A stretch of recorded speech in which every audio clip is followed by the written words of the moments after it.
Welcome to the Alcohol Minimalist Podcast. I'm your host, Molly Watts.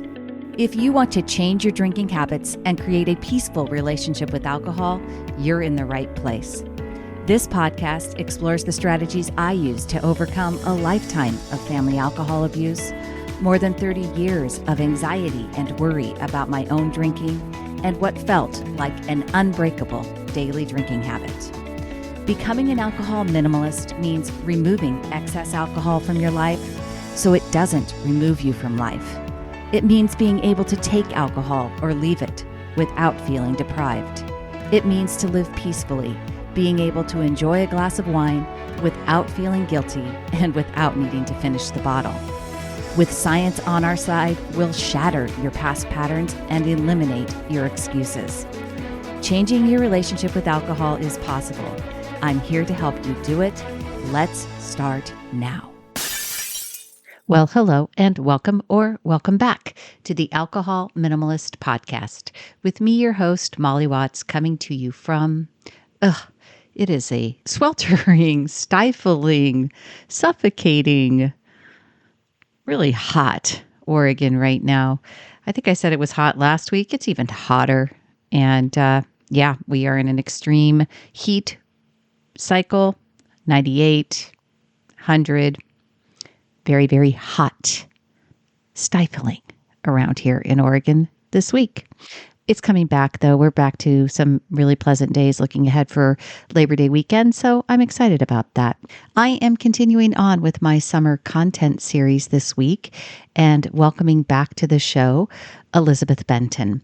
Elizabeth has been a guest a couple of times on the show. I've shared her content every year during the summer content series, and when I reached out to her, I asked her if she was willing and also about coming back on the show. So I'm excited that she'll be hopefully scheduling that here coming along this fall, but wanted to share this episode that she did on the difference between compliance and consistency. And I get questions around making doable plans, especially when it comes to alcohol, because people want to associate making a plan with rules. And I thought that her conversation around the difference between compliance and consistency really helps with that understanding of why a plan is different than having rules.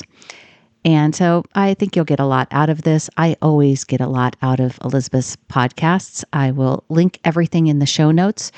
People know I love her book, Chasing Cupcakes, also Tools for the Trenches. And she's just someone that I get a lot out of every time I listen and is a resource that I go back to often. Here is Elizabeth Benton from the Primal Potential Podcast. Have a great week, everyone. I will see you on Thursday.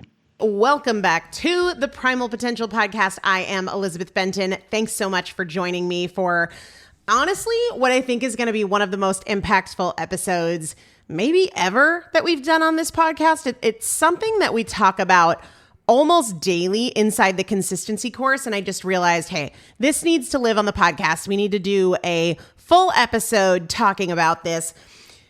If you feel like you are constantly starting over, or that you can do well for a while, but eventually it all falls apart, maybe because life got stressful or unpredictable, we are going to unpack one of the biggest traps that I see ever, and that is people are confusing consistency and compliance. They believe that they are working on building consistency, but they're not. They are pursuing compliance. And believe it or not, it's not just semantics and word choice. This distinction makes a massive difference. Let's first get clear on what compliance is and what consistency is so that we understand why this is so significant. And then I want to help you identify which one you've been pursuing. Compliance is rule-based. It's rigid. It is external. It's checking the boxes, right? It's the to-do list approach. Did I follow the plan perfectly? Did I check all the boxes? Did I stay on the script? Whereas consistency is flexible, it is value-based, and it is external and internal. right? A lot of times, like we can use 75 hard as an example. That is very much compliance. These are the boxes you have to check. You got to do the 2 workouts. One has to be outside. You got to read the pages of the book. You got to drink the water. You got to avoid the alcohol. You got to follow the diet, And if you don't, it's back to the beginning, right? It's pass, fail. That is compliance. That is external. It is rigid. It's also very fragile. Compliance is fragile. If you're somebody who feels like if you don't follow the plan, you have to start all over, that's not consistency, that's compliance. Consistency is aligned not only with where you want to go and the goals you want to achieve in the same way that compliance is, but it's more than that. It's, hey, what's possible for me today?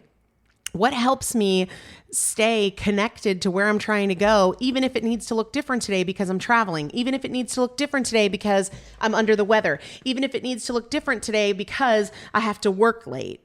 Compliance looks awesome on paper, compelling, sexy, high status, right? It thrives in ideal conditions when we are motivated, when we are organized, when we have energy.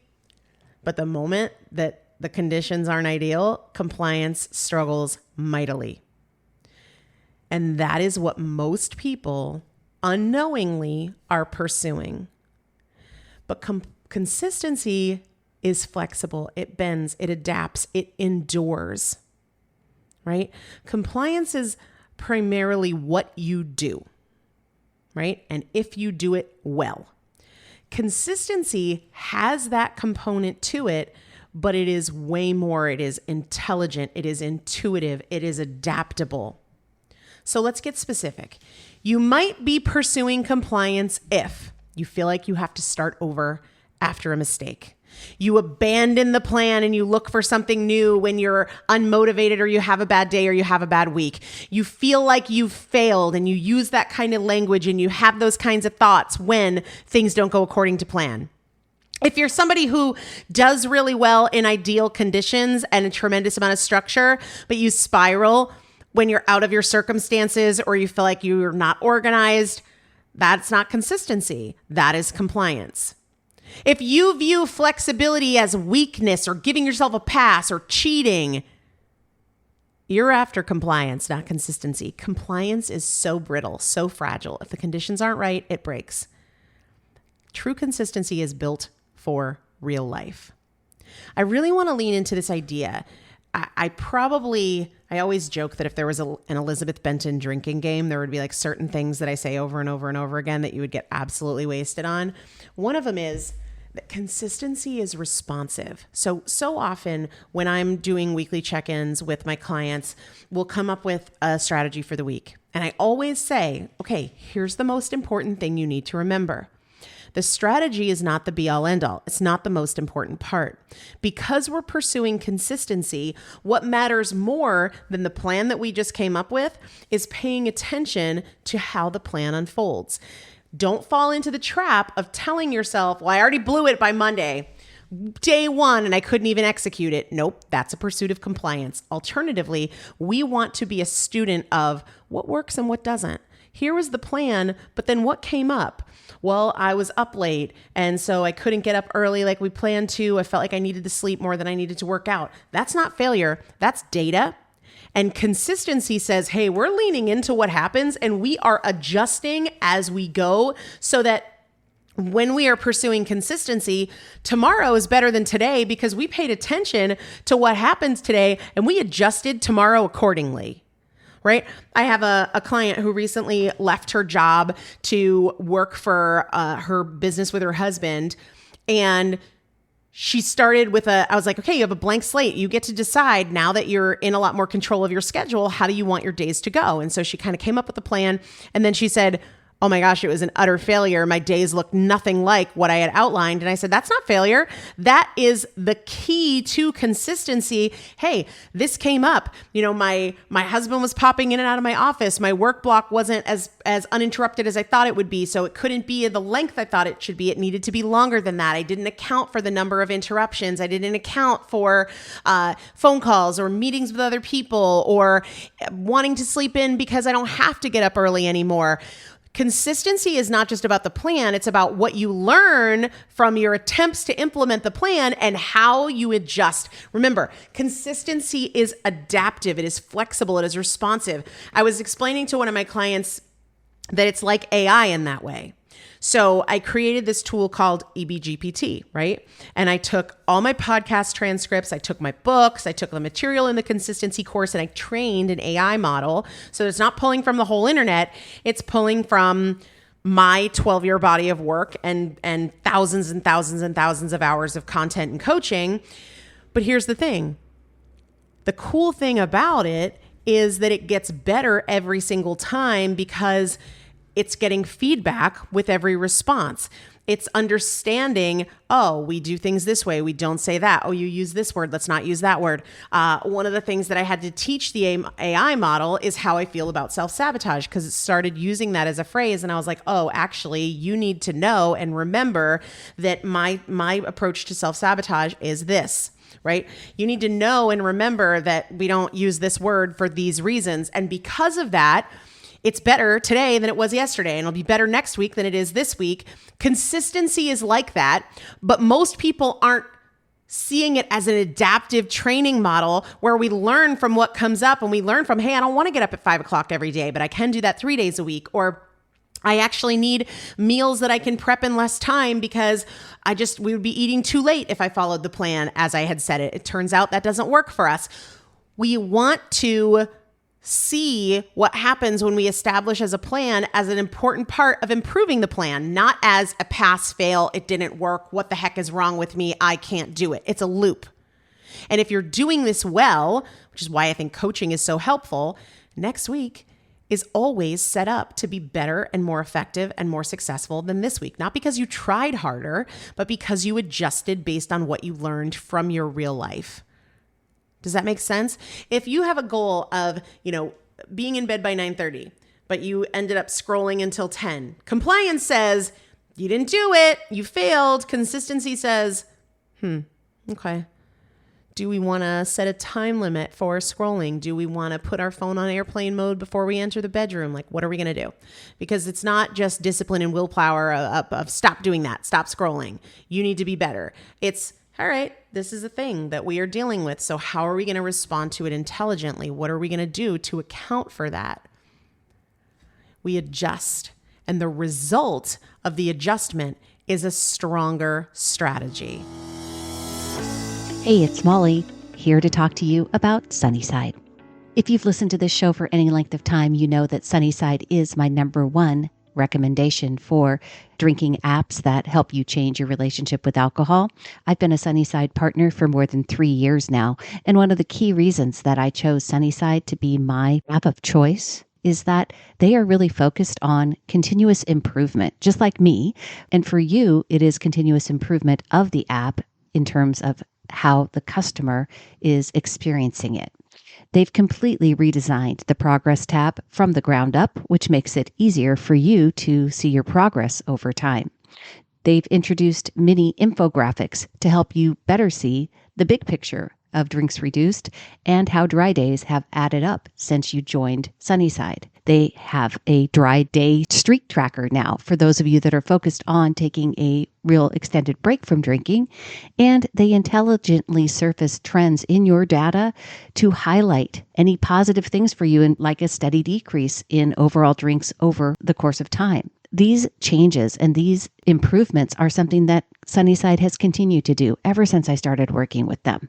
You can check it out over at sunnyside.co/Molly and get started on a 15-day free trial today.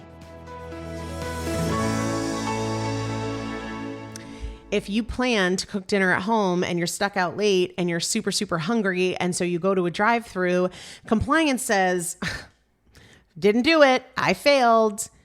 Consistency says, all right, so I need to be better prepared, either with snacks in the car or some options for when I'm out and about that I can go to and make a good choice confidently. What are we going to learn from this? It's responsiveness. Your plan is not a contract. That's compliance. It's a draft. Okay, before we move on and talk about another piece of this that I think will really help you understand it, help drive it home, today is the final day of the 45% off LumaBox sale, and I want to make sure you don't miss it. I think there are a lot of hacky health products out there. Somebody was asking me what I think of some of them. And don't hesitate to ask. I'll always give you my opinion. And one of them, I was like, yeah, that's marketing money right there. And a lot of people are falling for it. Red light is not one of those things. Red light has so many health benefits, from energy, healing, blood flow, skin health, immunity, cellular health. I mean, it goes on and on and on and on. I feel like my C-section scar is as healthy and as mild as it is, because I had 3 C-sections in less than 2.5 years, one of which was after the twins, because of my use of the red light. I use it every single day. And I also use it on my kids when my kids have ear infections. You better believe I'm putting that red light right up to their ear. If they have a cut or a scrape, you better believe I'm using the red light on it. My husband has sore muscles from rugby or jujitsu. Jujitsu's been kicking his butt lately. You better believe we use the red light on it. And I was just saying on Saturday's episode that now, because I talk about it so much, I'm getting all these ads for all of these like offshoot red light. That they want you to have 6 different types of red lights. But the thing I love about the LumaBox is you can use it anywhere. The other day I had a sore back from a workout and I brought it in the car with me and I just put it, between my back and the car seat, and it's portable in that way. But they're now selling ones that are shaped for your feet. And of course, I'm sure you've seen the masks, but the problem with the mask is like, you can't use the mask on your back. You can't use the mask on, well, I guess you could use it on your breasts, but it would be kind of weird and awkward because you just have this mask on your boob. So I really like the LumaBox as opposed to all these other things because you can use it anywhere. You can use it on your ankle, on your foot, on your toenails. You can use it on your skin, on your face, on your breasts, on a scar, anywhere, so that you don't have to feel like you have the mask, but now you need this other thing. No, you don't. I got targeted for one that was for toenail fungus and it like wraps around your toes. You can just use the LumaBox for whatever it is. And right now through today, which is the 7th, if you're listening to this in real time, it's 45% off. Plus, you can use your HSA or your FSA, your health savings account, your flexible spending account, because it is a class 2 medical device. So the code is Elizabeth Benton. And the discount automatically populates when you use my link. So I'll put that in the show description. Okay.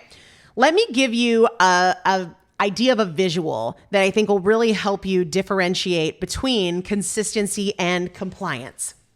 You know how in some areas of the world, buildings are built to flex and sway to sustain earthquakes? If we just intellectually, if somebody built a building and it like moved in the wind, you might think that made it less durable, less stable. But if you understand the intent, you understand that movement and that built-in flexibility makes it stronger, as opposed to a building that isn't built to flex and sway. When the earthquake comes, it's going down. But the movement with the shifts of what's around it are there so that it is stronger, not so that it's weaker. I want to be in the skyscraper that is designed to flex and move so that it is not fragile when movement comes. The movement isn't a flaw, it's a strength. And your consistency is the same way. Compliance is immobile, and that makes it brittle, and it feels like a cage. Consistency is more of a swaying, flexing compass. It's directional. It has a clear direction it wants you to go in, but it is adaptable. Compliance is about following rules, whereas consistency is more about rhythms, right? If we break a rule, we did something bad. Rhythms are more about pattern and evolution and adaptation. If I've been playing the guitar, and there's a lot that goes into the guitar, and one of the things that inevitably goes into the guitar is rhythm.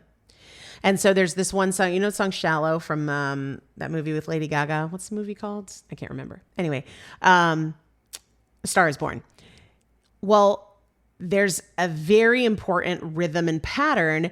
And if I get a little off because it just took a second for me to get the next chord placement with my fingers, I don't start over. I just get back to the rhythm.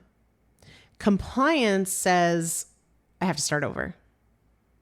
In our minds, but sometimes in reality, like 75 hard, you miss something, you start over, you go back to the beginning.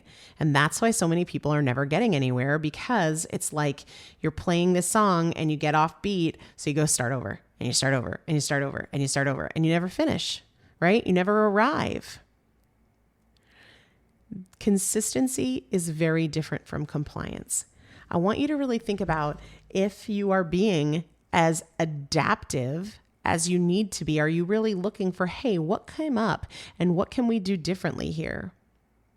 I'll give you an example. The check-ins in the consistency course, for the longest time, the check-in would be posted on Friday and I would respond by the end of the day Monday. Well, as the consistency course has continued to grow and grow and grow and grow and grow, what that's turned into is I'm doing check-ins on Friday morning and Friday afternoon and Friday night, Saturday morning, Saturday afternoon, Saturday night, Sunday morning, Sunday afternoon, Sunday night, and early Monday morning, Monday afternoon, Monday night, so that I can finish them all. And after months of this, it just growing every week, which I love, right? I absolutely love that. I didn't love that it meant I'm trying to carve out time. I can't be out late on a weekend night because then I don't do check-ins, and then the next day is even heavier and it feels more pressure. And so with consistency being adaptable, it's like, all right, so we need to change the day of the check-in so that it goes live on Tuesday night and they have Wednesday and Thursday and I respond by Friday. And now I have my weekends back. Now I'm already in work mode during the week, and now I have that freedom and flexibility on the weekend. We need that sort of responsiveness, not the fragility or even the victim mindset of like, well, this sucks. This is miserable. Oh, and I think what a lot of people do is they start hiring people to do it for them. And I just want to remain a huge part of it, So we have to have that type of adaptive mindset, responsive mindset, when it comes to whether it's our fitness or our finances or our business or our relationships or our nutrition. When you are trying to make this shift from compliance to consistency, one of the questions you can ask yourself is, hey, what came up this week that made following through difficult? Like, what did I keep running into? What made it hard? A lot of people will say, well, I didn't do it. And I'll say, why? What was at play? Was it a time thing? Was it an attitude thing? Was it an excuses thing? Was it a circumstances thing? We need to know so that we can adjust accordingly. What did work and why did it work? If something got better, why? Did you have a different perspective on it? Were you more prepared? Did you adjust your circumstances? Did you change something about your habits or your behaviors? Or you can ask yourself, hey, what's one thing I can adjust based on how last week went or based on how today went to make tomorrow or next week easier? What did today teach me about what needs to change so that I can be more successful? You don't need to be more compliant. You need to build a version of consistency that reflects your real life, that responds to what comes up in your days, that is flexible and adaptable. Not that that's weakness, because that's strength. Your consistency should get stronger over time. Your confidence should get stronger over time. If you feel like, oh, I've been doing well and it's all going to fall apart now, that is a really good indicator that you are pursuing compliance and not consistency. Obviously, this is something that I work with my clients on every day in the consistency course. And if you feel like you want support around it, now is a really great time to join us in the consistency course. I feel like summer can sort of fall apart a little bit. And then we wake up in September and feel like crap and feel like we've lost months of our lives. And now it's even harder because we've put ourselves in a deeper hole. Not only that, we can have the summer be strong, but we've got an in-person event for the consistency course only in the fall that I really would love for you to be a part of. I don't want you to miss it. One of the things about events, I haven't done one since 2019 because kids, I always go into it with the mindset of I will do whatever it takes, not only to meet expectations, but to dramatically exceed them, because I know personally how hard it is to step away from family and step away from life, to go give time for yourself, for your growth. And so I'll be damn sure that not only is it worth it, it is so much more worth it than you ever would have thought. So that's going to be available only to folks in the consistency course. I'll put the links in the show description. And of course, if you have any questions, let me know. Happy to talk it through with you, but really lean into, how do I shift away from compliance and more towards consistency? I'll see you soon. Thanks for listening to the Alcohol Minimalist Podcast. Take something you learned from this week's episode and put it into action. changing your drinking habits and creating a peaceful relationship with alcohol is 100% possible. You can stop worrying, stop feeling guilty about overdrinking, and become someone who desires alcohol less. I work with people in 2 different ways, and you can learn about them over at my website. Go to www.mollywatts.com/workwithme, or reach out to me directly. Shoot me an email, molly@mollywatts.com. We'll jump on a call and decide what might work best for you. This podcast is really just the beginning of our conversation. Let's keep it going. If there's one thing I know, it's that change is way easier when you stop trying to do it alone.